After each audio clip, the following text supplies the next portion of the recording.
Hi, everyone, and welcome to State of State. This podcast is presented by BetOnline, your number one source for all your betting needs. Get the latest odds, lines, and matchup reports for baseball, boxing, golf, and more. BetOnline continues to be the fastest and easiest way to place your wagers, including live betting, plus your favorite casino and card games available to play right from your phone. Get into the action today. Head to betonline.ag or use your mobile device to join, and be sure to use our promo code BELIEVE, that's BLEAV, to receive your 50% welcome bonus on your first deposit. State of State is presented by BetOnline, where the game starts. Also, State of State is a proud supporter of Blue White Outfitters.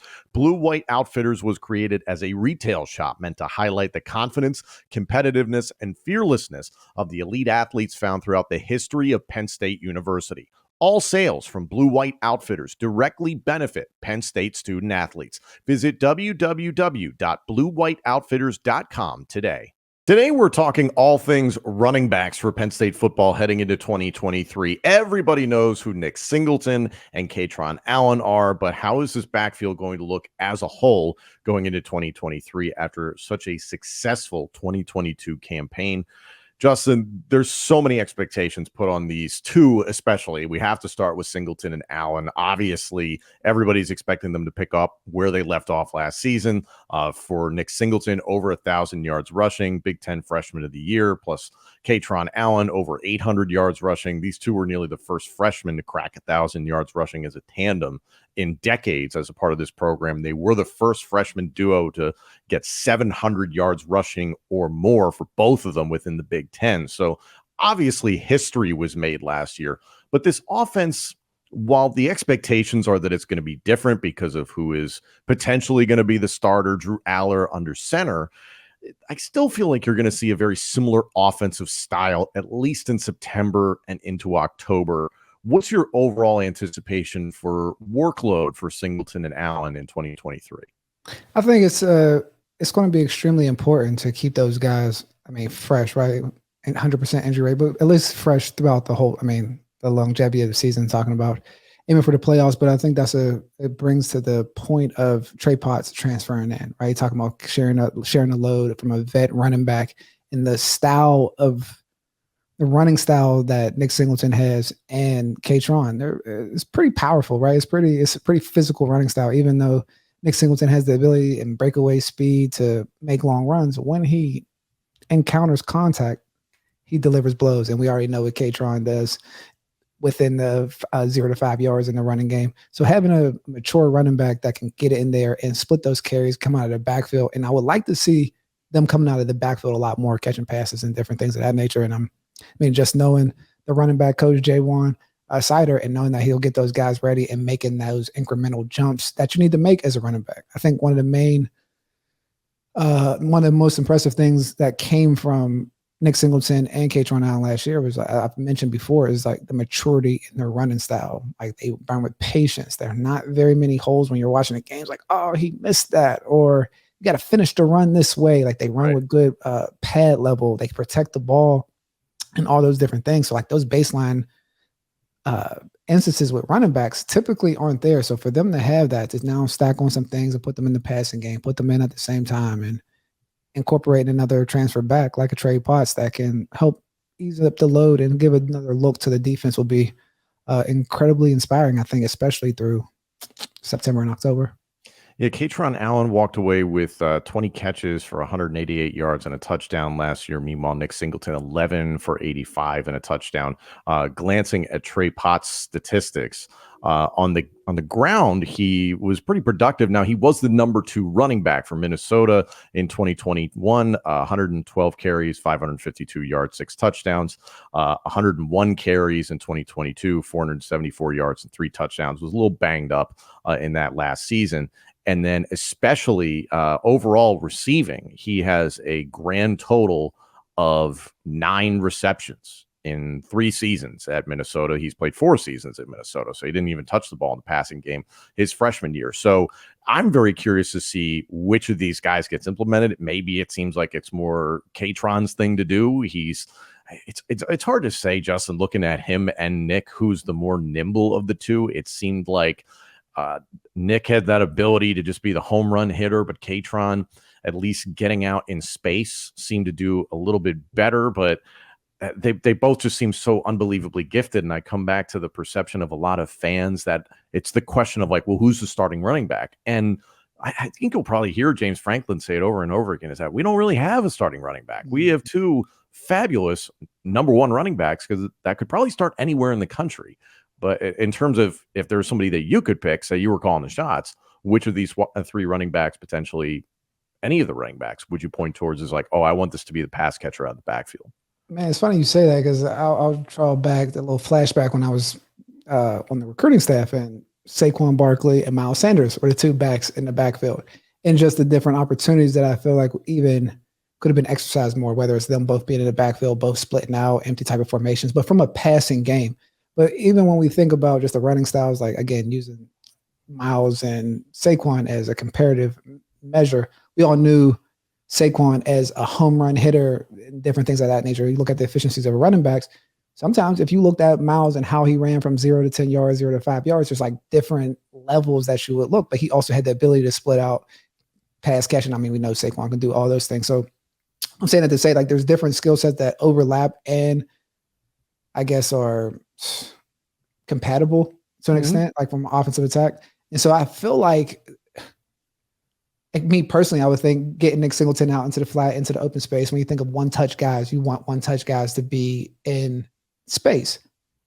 He's more of a slashing type running back. So a lot of times that he makes plays, he's making them splitting through holes, splitting seams. So like he doesn't scream out, it'll flank him out. You know, he's fast, so he can get out of there and make plays, swing passes and different things of that nature. I don't know what his whole route tree is looking like, but if I had to pick a running back, I would say Nick Singleton out of the backfield and Kaytron running the pill. And then at any times, I mean, you say out of the backfield. I mean, there's creative ways of getting the ball in your running back's hands behind the line of scrimmage in space so they can take over. Because as a nickel, I mean, those late drop down passes into the flat, I wouldn't want to tackle Nick Singleton at 6 foot, 224, 4'4". You know what I mean? So there's just different things. I wouldn't want to tackle Kaytron Allen on a cut down block and there's a corner coming up and having to seal the edge. So I think they both present headaches for defenders, especially from me playing corner. So I'm like, I wouldn't want to tackle neither one of them.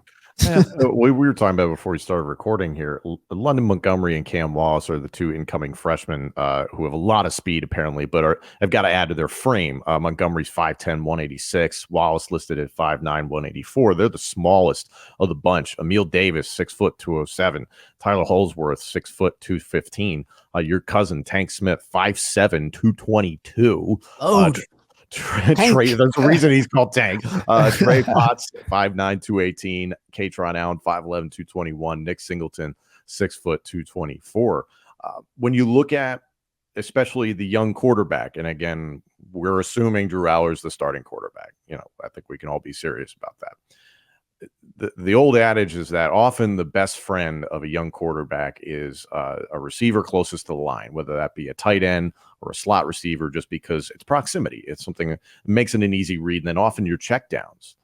How difficult is it for a young quarterback to develop that consistency or that security with running backs who maybe aren't that established in the passing game? Man, it's funny you say that. I mean, especially when they throw to the running back, right, where it's like late flat passes or you know, checking over the center and different things of that nature. So when you just go through the whole summer, a lot of times when you're doing 7-on-7, that is, you have things covered up. It's like typically a check down. I'm sure that the running backs are there, but that's how that relationship and camaraderie kind of builds up. Like, okay, all's out. Where's my running back? And like dropping it off to them, especially when you know that running back in space is a threat. Like, again, I'll use Saquon as an example. There's plenty of games we could pull up highlights where it's like, oh my God, I used to joke when I said like, throw the ball, save me, Saquon, because it's like everything's covered. It's like Saquon's out here just as a safety valve, not really, you know, not really a real person or attack of the play, and not a real design necessarily. Not but a design at all. I mean, he's yeah. actually like a safety valve. Like he's really just like literally the fifth option, and it's like, oh, here we go. And but you have that in space, it creates a whole different dynamic. I mean, he scored big touchdowns, long touchdowns from that standpoint, like 70-yard touchdowns. And when you have dynamic players like that, I think that's where Nick Singleton can get in, and that's where the confidence comes in from our quarterback, because I drop off a pass that's -2 yards and a guy that goes 80, that's kind of cool for my stats, especially if I know what he can do in the open field. Break glass in case of emergency, basically. Absolutely. We talk about the young quarterback. So, as you know very well, having been a coach and speaking with the Penn State coaching staff on a regular basis, most running backs don't see the field unless they can understand pass protection. And I would maybe assume, and you correct me if I'm wrong here, that pass protection for the running backs is going to be an even higher priority this year because Drew Aller, at least if he's expected to be the number one quarterback, is not as nimble as some of the quarterbacks that Penn State has had recently. I'd say not as nimble as Bo Perbula.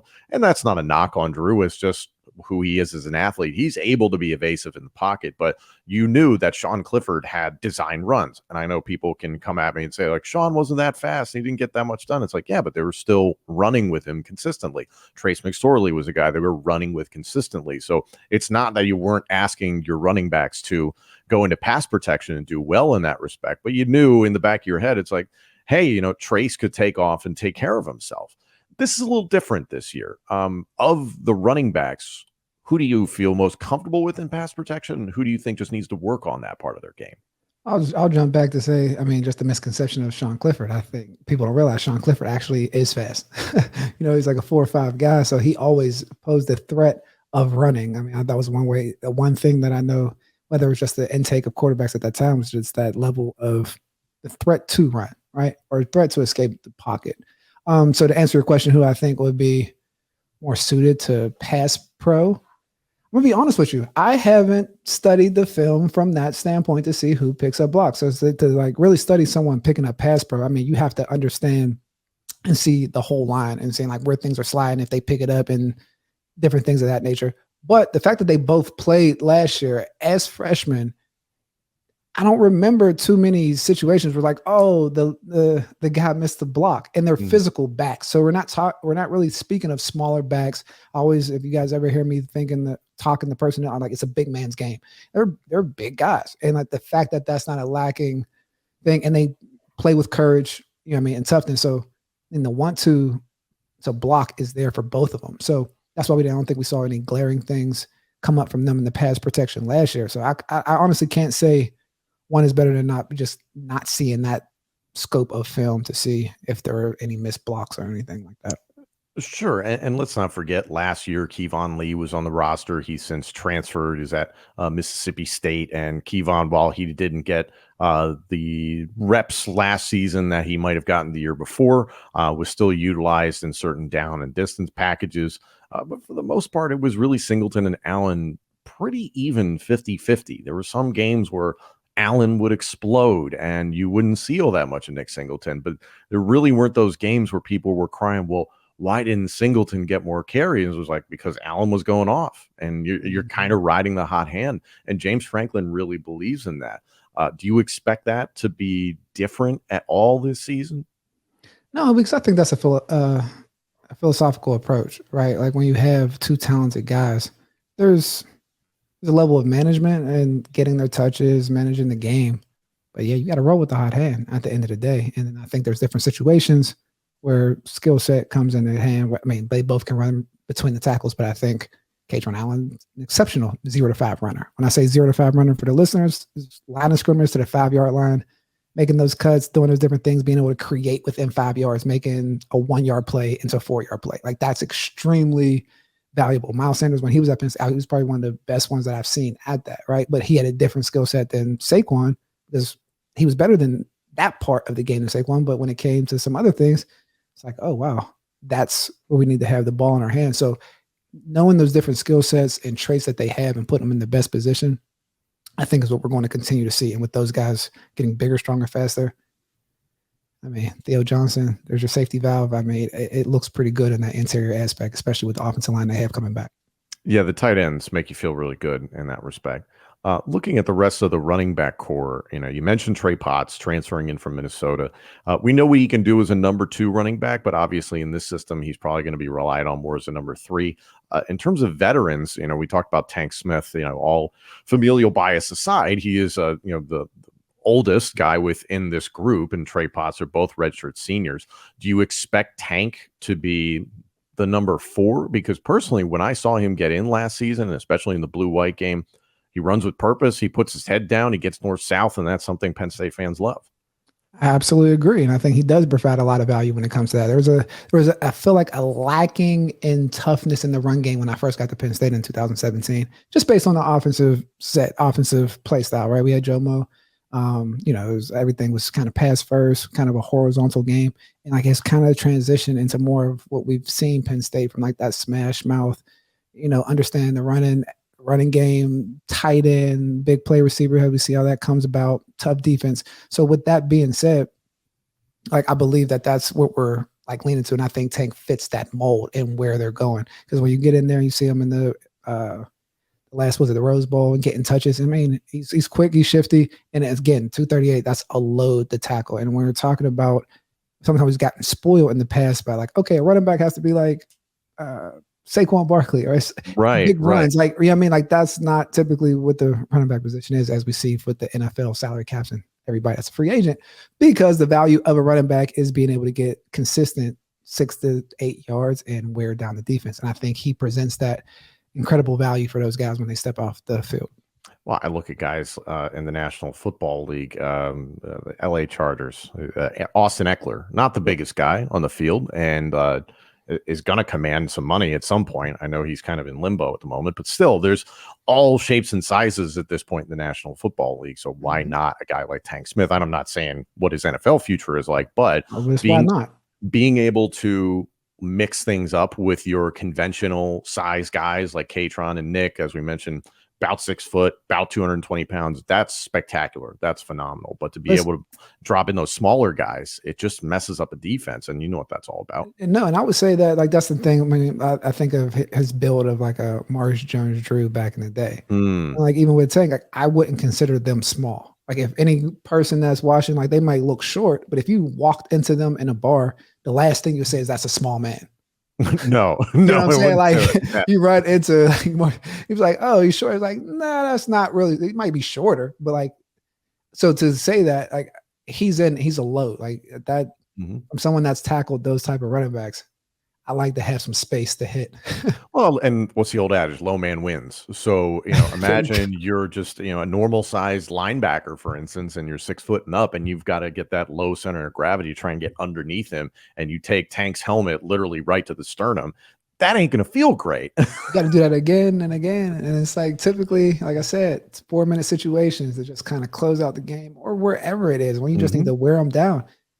First downs are typically 3rd and 4, 3rd and 3. Like we need those yards. Who can get over that line? So, are you a fan of rivalries? Are you a fan of smack talk? Do you like to stand out from the crowd at tailgates? If so, check out Smack Apparel and see what their team has geared up for football season. Their Let There Be White tee is the perfect gear for all those famous whiteout games at Beaver Stadium. Or get straight to the point with the worst tee for all the Ohio State haters out there. Smack Apparel has the must-have tees for all your teams, including pro and college football, plus basketball, baseball. Every fan is covered. Head over to smackapparel.com and use the promo code STATE10, that's STATE10 at checkout for 10% off. Again, that's smackapparel.com, promo code STATE10 at checkout. Why wear boring when you can wear Smack?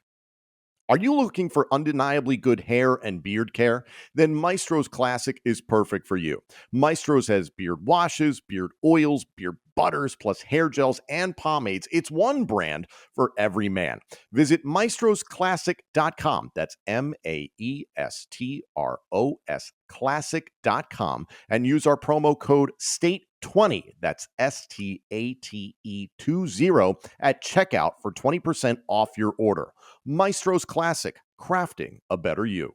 In regards to the running game as a whole, it was something we talked about with Adam Brenneman when we had him on the podcast last week, is that his expectation, I think the expectation of many, is that Bo Pribula, which we're all assuming at this point is probably going to be the backup quarterback, nothing wrong with that, is probably going to have a package that is reminiscent of former Penn State quarterback Will Levis, former Penn State quarterback Tommy Stevens. Smaller dimension. Let's not confuse those three guys and being the exact same thing. However, him being in more of a wildcat quarterback package. So now, we've talked about who the potential top 4 tailbacks are. How much does the potential of Bo Prabula eat into the potential carries of Potts and even Tank Smith? I think it's situational, right? I think once you understand where your attack plan in different areas of the field and when do you use those, I think you draw out those key moments where he can come in and make an impact as the substitute Q, or having that type of package where he can make things happen or present a different wrinkle for the defense, because everything comes in a level of rhythm, seeing different looks. And so having those situations, and more so situations and places on the field, I think that segues or separates a timeout where you can kind of get him his touches and also make sure that the running backs have their touches. But I would say the running backs are a priority when it comes to touches. I'll say this. The running back should be a priority come to touches, because we don't know what Drew Aller is going to be in 2023. Everybody has their hopes and aspirations, and every report that we hear from inside the team, media, etc., is that he's progressing very nicely and that at least he's trending in the right direction, and everybody assumes he's going to be the starter. However, I always take the realist and pessimistic approach to this, is that God forbid he gets hurt. So you look at that and I'm like, well, also, God forbid Bo Prabula gets hurt. Let's not forget, we're not that long removed from when Taquan Roberson went in against Iowa a few years ago, and that was not great. And I feel for Taquan. He's obviously transferred, having success elsewhere, I believe, at UConn now. UConn, yeah. And, we saw Christian Veilleux being that, viable backup there. And there was something they really focused on. That's something James Franklin really focused on.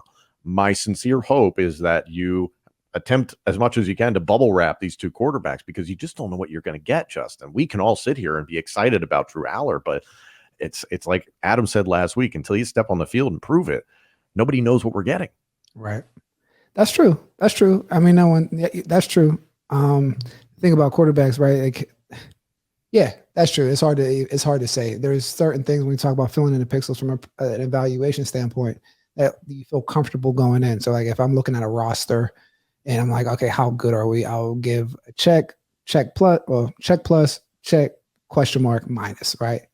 Like the minus, we got to either, I got to get rid of and bump this guy, something, check mark to see how he performs. Check is like, all right, check these boxes across the board. Mm-hmm. It's funny going into the season, like Drew in my mind is like, can't be a check plus without playing, but like, I don't see anything that's besides not starting makes it a check, question mark, because I mean, just the ability to move in the pocket, a big arm. You see like the work ethic that he kind of puts into it. And just the things that we saw in the spring game, for me, there's like levels to what quarterbacks can do. And like, once you can hit a certain level in how you do it, it puts me at ease. You know what I mean? Obviously he hasn't had that many snaps. And so like coming into the season, he's going to make some mistakes, like period. Like that's going to happen. But I feel like his base and fundamentals as a quarterback are very favorable to pushing the chips in.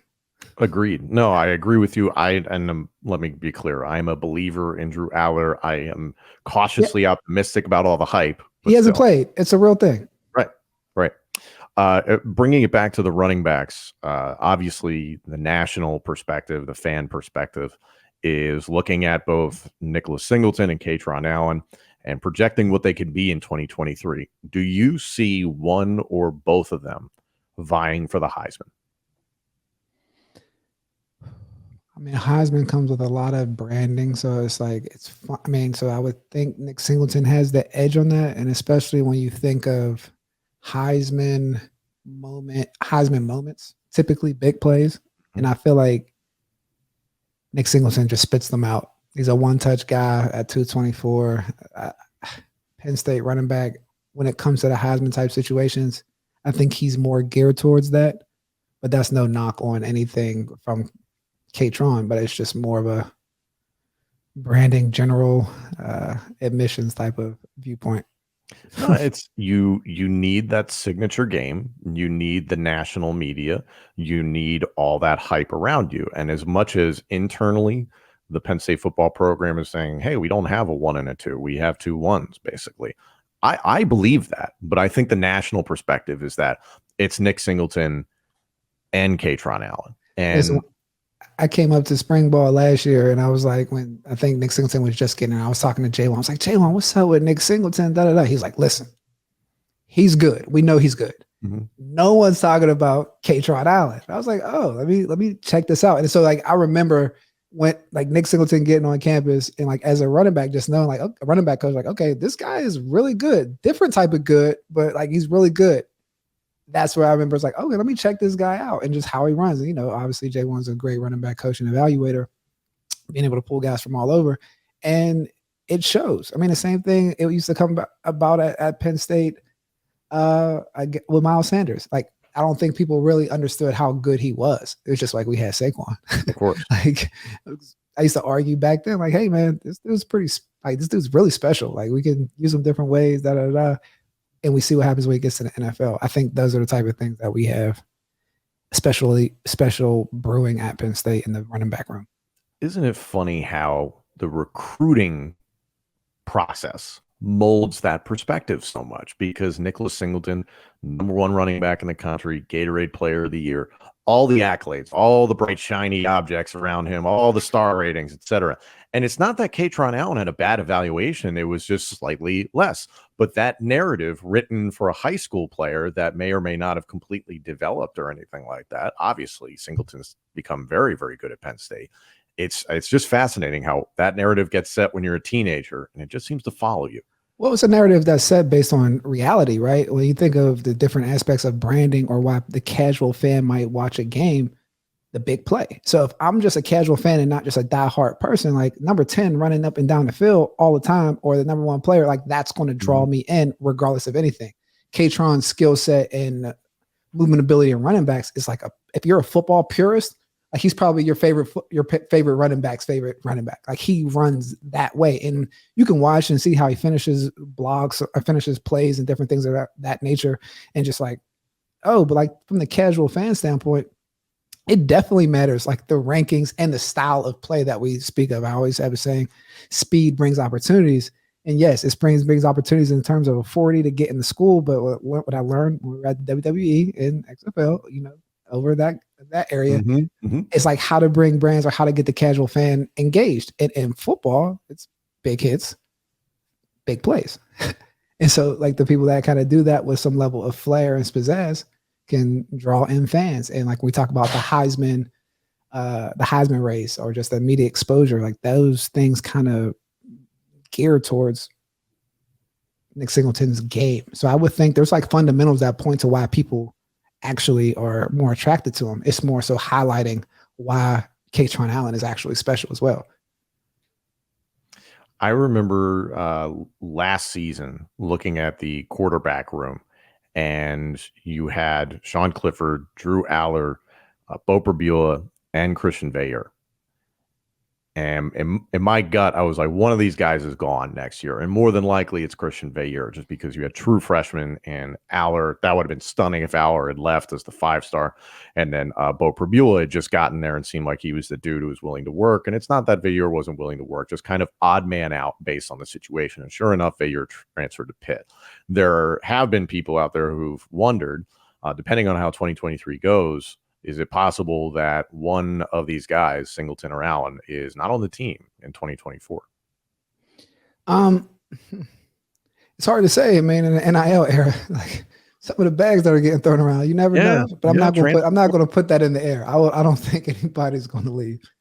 I think no, I don't believe that either. But it is. But sometimes it's free agency at this point, so that there's never. It is, and I believe Allen and Singleton can start for just about any team in the country. It is just that second fiddle narrative that comes up that hopefully, and I don't believe, is getting to a kid like Kaytron Allen. It seems like what he's got at Penn State is very, very good. It seems like they care about him, and he's being positioned in a very good way. And it's not like he's being forgotten within this offense. Now, if 2023 comes and goes and he is forgotten, then yeah, I'd sit there and reasonably say, hey, man, you know, maybe you should think about someplace else. But I sincerely hope that's not the case. I hope this is a tandem for the next 2 years at least. Major critical factor for coaches is talent management, right? Like making sure that your talent is managed properly so that they're performing the way they're supposed to perform. And so I think with the coaching staff up there, even from the anecdote that I said about J1, they're looking at it from that standpoint. Like, all right, we got a guy, let's get him carries, let's do this. And we got two special guys. I mean, that's like playing luxury. So it's like sometimes people don't know how to play with luxury, but I think Penn State does. Yeah. Final thoughts here looking ahead at the 2023 schedule. You got West Virginia, Delaware, at Illinois, home against Iowa, at Northwestern, home against UMass, at Ohio State versus Indiana, at Maryland versus Michigan versus Rutgers on senior day, and at Michigan State. Is there one or multiple teams on that schedule that, at least in terms of Penn State being able to run the ball effectively, you have concerns? Because that did come up a couple of times last year.